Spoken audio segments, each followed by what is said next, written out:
Boa noite, bem-vindo ao Jornal da Alterosa. A Coordenadoria Estadual da Defesa Civil emitiu um alerta para diferentes áreas de Minas. O risco de deslizamentos por causa da chuva está presente em 18 cidades. As inundações também preocupam. 4 municípios estão na lista. Juatuba, na região central do estado, amanheceu debaixo d'água. Do alto era possível ver como a água avançou sobre as casas e lotes do bairro Cidade Nova. Em alguns imóveis não deu tempo nem para retirar os veículos. Este carro e este caminhão quase foram encobertos pela enchente. Famílias e animais também ficaram ilhados e precisaram de ajuda para fugir. Esta ponte foi encoberta pela água e formou uma cachoeira. Dona Onália e a família tiveram que sair às pressas. Ela mora nesta casa amarela junto com outras 6 pessoas. Eles foram acordados de madrugada com a enxurrada invadindo o imóvel. Levantou todo mundo apavorado, comecei a ligar. Primeiro liguei até para minha patroa, pedindo ajuda. Comecei a ligar para os bombeiros, para as polícias, pedindo socorro.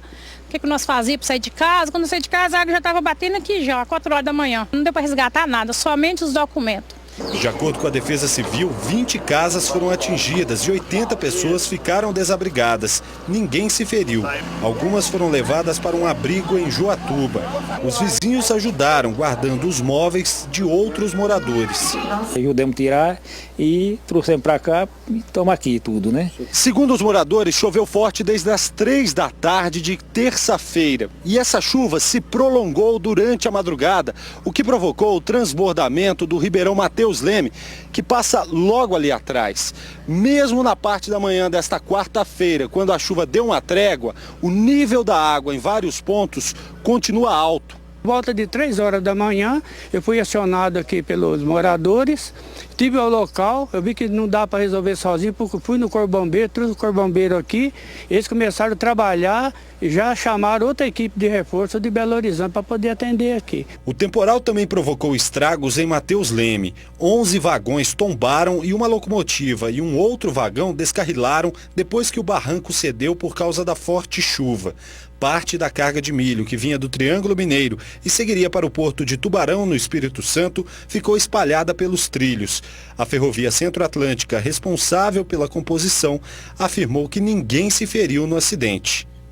Moradores de Poços de Caldas, no sul de Minas, contabilizam os prejuízos provocados pelo temporal que atingiu a cidade na noite desta terça-feira. A água invadiu casas, o comércio e arrastou carros. A tempestade durou cerca de 1 hora e o volume de água foi tanto que cobriu parte das ruas do centro da cidade. Moradores e comerciantes ficaram ilhados, um prejuízo enorme. Vários veículos foram arrastados pela correnteza.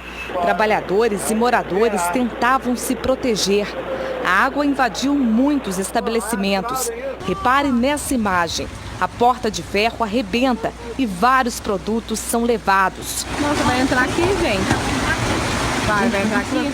Olha o que aconteceu com esta oficina mecânica.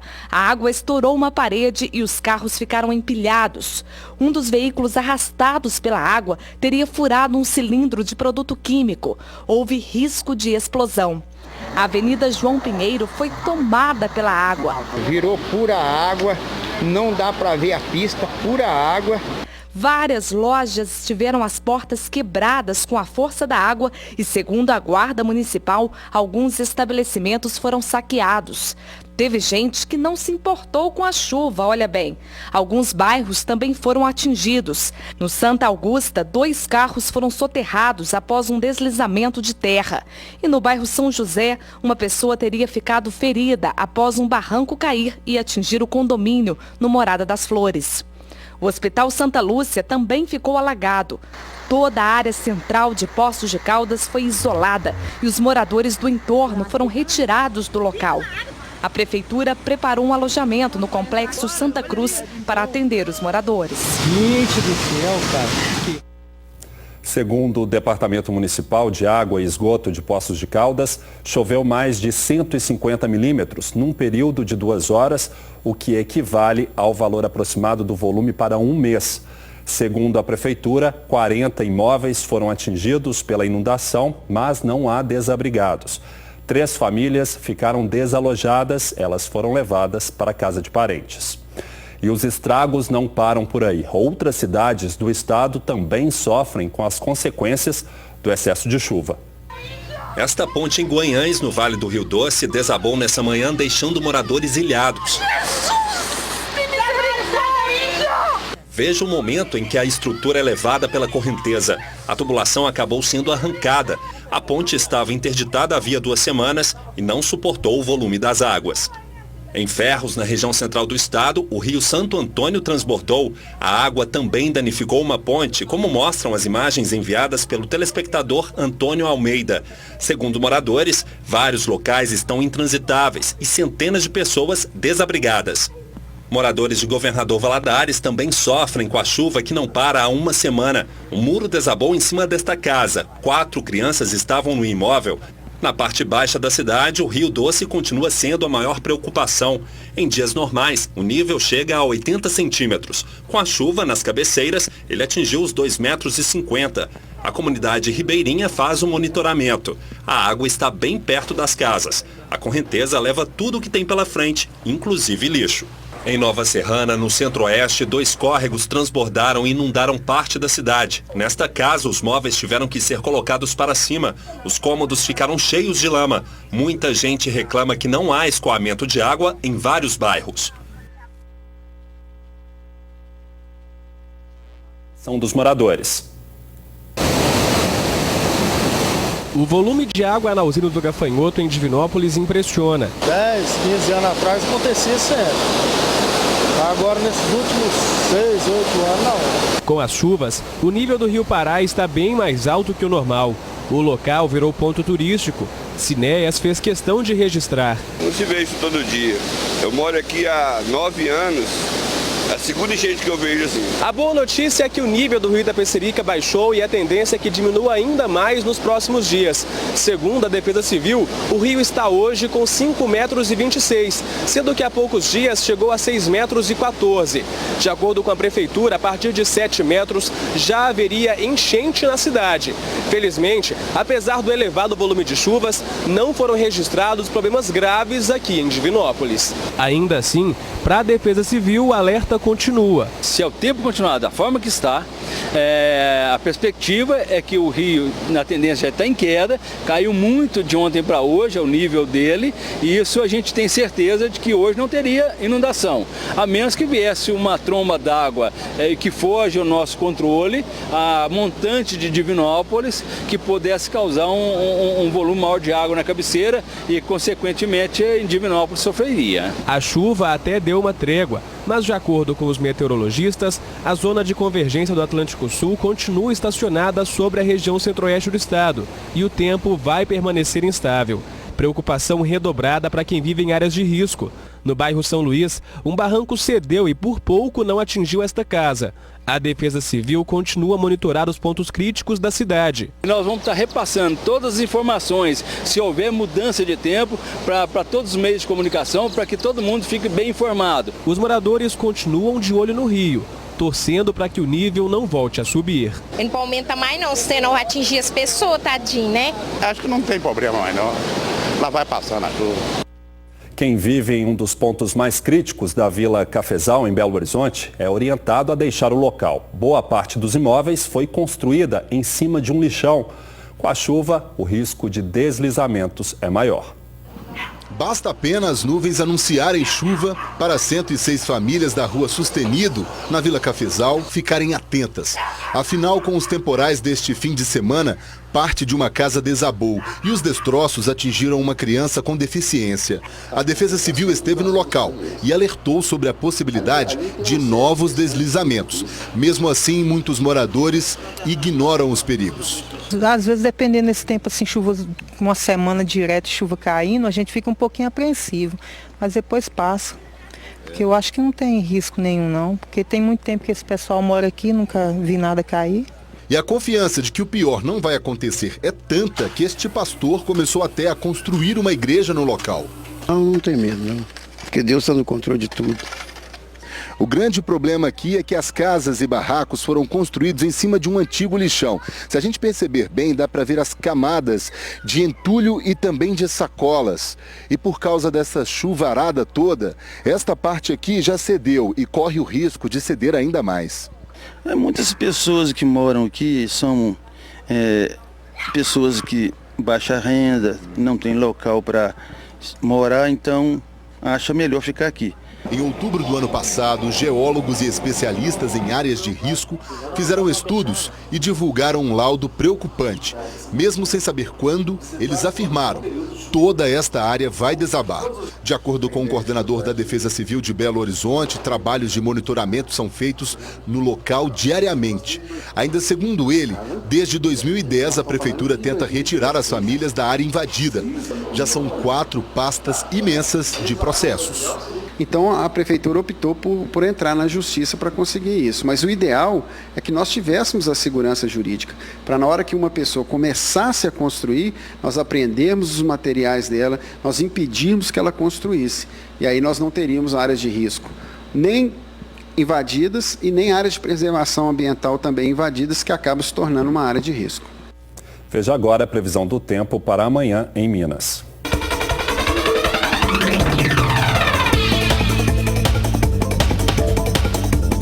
Céu nublado e tempo chuvoso em boa parte de Minas. No sul e no Triângulo, o sol aparece entre nuvens e há possibilidade de chuva durante a tarde. Em Belo Horizonte, mínima de 18 e máxima de 27 graus. Os termômetros vão de 22 a 30 em Bandeira, de 21 a 28 graus em Três Marias. Variam entre 19 e 29 em Frutal. Em Guaxupé, mínima de 20 e máxima de 30 graus.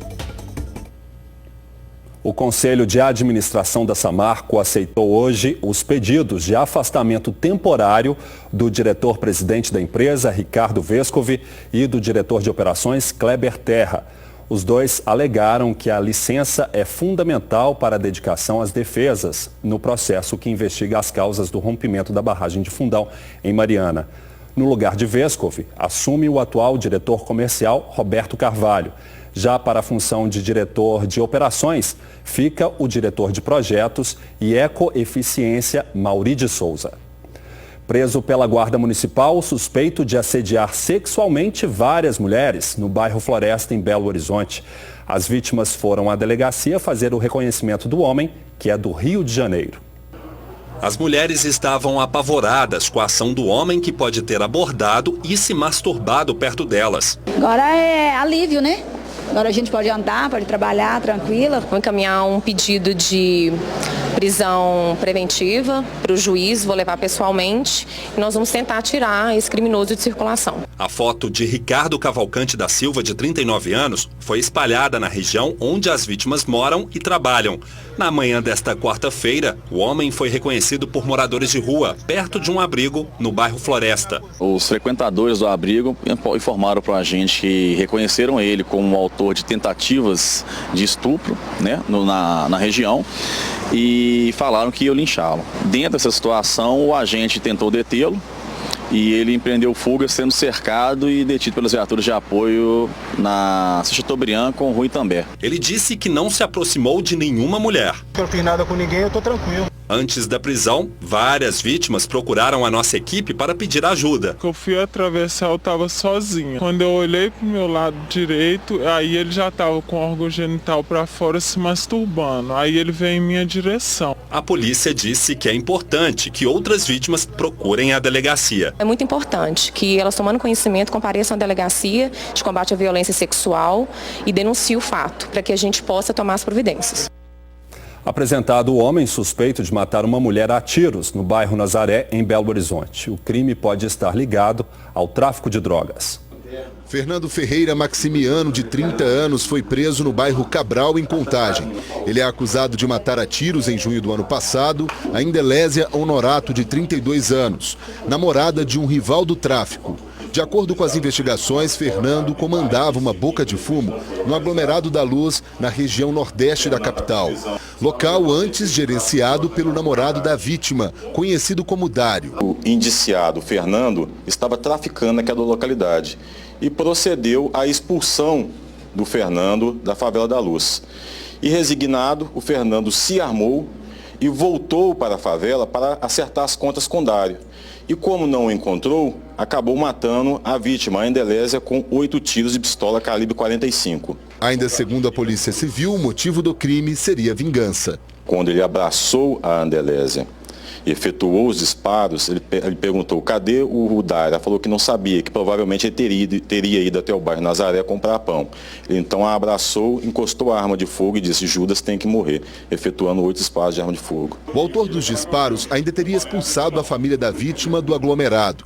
De acordo com a polícia, o homem tem participação em outros 3 crimes. Não sei de mim, Deus sabe de tudo, senhor.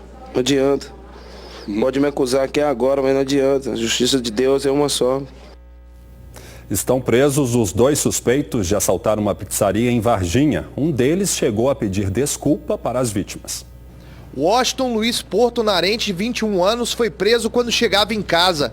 Na delegacia, o suspeito revelou à nossa equipe que ele estava embriagado e resolveu assaltar a pizzaria que fica no bairro Sion. Assustadas, as vítimas saíram correndo da pizzaria. Um motoboy que estava perto avisou a PM que o assalto tinha acabado de acontecer. Foi acionado lá o 190, tinha uma guarnição nas proximidades. A guarnição conseguiu chegar rapidamente e conseguiu prender um deles. Depois que os bandidos saíram da pizzaria, eles seguiram em direção à Avenida Miguel Alves, que fica ao lado do Ribeirão Santana. Em seguida, eles entraram neste matagal e foi aqui, depois do cerco da Polícia Militar, que um dos assaltantes foi preso. O bandido teria revelado o paradeiro do segundo autor do crime. Everton de Moraes Garcia, de 28 anos, também foi preso. Segundo a PM, os 2 suspeitos têm passagens pela polícia. Todos 2 conhecidos no meio policial aí por uso de drogas e também por furto. Washington conta que estava desempregado e que precisava do dinheiro. O suspeito ainda aproveitou para pedir desculpas para as vítimas. Peço desculpa para eles lá que, da minha parte, nunca mais faço isso. Daqui a pouco, os consumidores estão mais atentos à grande variação no preço do material escolar. E não é para menos. A diferença pode ultrapassar os 500%. Nós voltamos já. Já imaginou uma diferença de mais de 500% no preço de um dos itens da lista de material escolar? Pois é, em Belo Horizonte essa variação existe. Por isso, pesquisar continua sendo a melhor alternativa, ainda mais que tudo está bem mais caro do que no ano passado. Nos preparativos para a volta às aulas, reclamações sobre a lista bem mais cara. A gente negocia até certo ponto. O caso é que está tudo muito caro, o material escolar está todo caríssimo. O preço do material escolar é um preço elevado. Foi o que apontou o primeiro levantamento de preços do setor na capital neste ano. Nós tivemos um aumento bem considerável. Para o consumidor ter uma ideia, nos cadernos os preços médios subiram em torno de 20%, as folhas subiram em torno de 15%, como papel A4 e principalmente itens de valor menor, como o apontador, uma tesoura, uma régua, tiveram aumentos também bem consideráveis. De acordo com a pesquisa, em 2016, os itens estão até 61% mais caros do que no ano passado. Caso da tesoura, que custava R$ 1,86 e passou para R$ 3. O corretivo líquido foi de R$ 1,46 para R$ 2,31, alta de mais de 58%. Produtos importados como mochilas, lancheiras e estojos subiram quase 30%. É porque um dos motivos da alta é exatamente o dólar mais caro, variando em torno dos R$ 4. Outro fator que impulsionou os preços foi o aumento do imposto sobre o material escolar. Desde 1º de janeiro, o ICMS sobre os produtos, que ficava entre 7% e 12%, subiu para 18%. Os preços também apresentam diferença de até 566% de uma loja para outra. Caso da folha do papel fantasia, encontrado a 15 centavos e a R$ 1. 2 metros de plástico adesivo transparente custam de R$ 1,80 até R$ 9,90, variação de 450%. Os comerciantes tentam fazer de tudo para chamar os clientes. A gente tenta ajudar, tenta dar desconto, tenta parcelar e a gente também tentou não repassar esses reajustes que foram feitos no início do ano para o cliente. Já nesta livraria da Savassi, o principal atrativo são os livros usados, mas também tem preços sem reajuste e muita negociação. É típico do brasileiro, né? Tem que haver essa negociação, tem sim. O importante aqui é o cliente sair da loja satisfeito. A gente está com preços aqui desde meados de outubro, novembro, nós não vamos aumentar os valores. É uma ferramenta a mais para a concorrência, né? A edição de hoje termina aqui. Boa noite para você e até amanhã às 7h15.